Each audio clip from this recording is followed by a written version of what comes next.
സംസ്ഥാനത്തെ 31 തദ്ദേശ വാർഡുകളിലേക്കുള്ള ഉപതെരഞ്ഞെടുപ്പിന്റെ വോട്ടെടുപ്പ് തുടരുന്നു. 11 ജില്ലകളിലെ 4 ബ്ലോക്ക് പഞ്ചായത്ത് വാർഡുകൾ, 23 ഗ്രാമപഞ്ചായത്ത് വാർഡുകൾ, 3 നഗരസഭാ വാർഡുകൾ എന്നിങ്ങനെയാണ് ഉപതെരഞ്ഞെടുപ്പ് നടക്കുന്നത്. ആകെ 102 സ്ഥാനാർത്ഥികളാണ് ഉപതെരഞ്ഞെടുപ്പിൽ ജനവിധി തേടുന്നത്. KT സ്വാലിഹ വിവരങ്ങളുമായി ചേരുന്നുണ്ട്. KT സ്വാലിഹ, 102 സ്ഥാനാർത്ഥികളാണ് ഈ ഉപതെരഞ്ഞെടുപ്പിൽ ജനവിധി തേടുന്നത്. ഇതിൽ 50 പേർ സ്ത്രീകളാണ്. ഈ വോട്ടെടുപ്പ് എങ്ങനെ പുരോഗമിക്കുന്നു?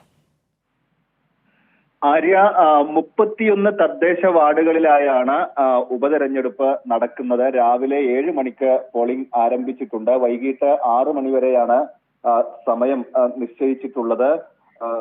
നിലവിൽ മലപ്പുറം ജില്ലാ പഞ്ചായത്തിലെ തൃക്കലങ്ങോട് വാർഡ് ഉൾപ്പെടെ 11 ജില്ലകളിലാണ് ഉപതെരഞ്ഞെടുപ്പ് നടക്കുന്നത്. ഇതിൽ 4 ബ്ലോക്ക് പഞ്ചായത്ത് വാർഡുകളും 3 നഗരസഭാ വാർഡുകളും 23 ഗ്രാമപഞ്ചായത്ത് വാർഡുകളുമാണ് ഉള്ളത്.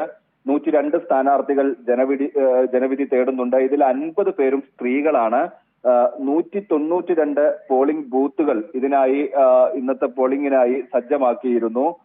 വോട്ട് ചെയ്യുന്നവരുടെ ഇടത് കൈയിലെ ചൂണ്ടുവിരലിന് പകരം നടുവിരലിലാണ് മഷി പുരട്ടുന്നത്.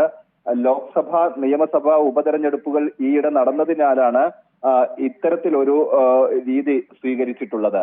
ആര്യ, ശരി. KT സ്വാലിഹാണ് വിവരങ്ങൾ നൽകിയത്.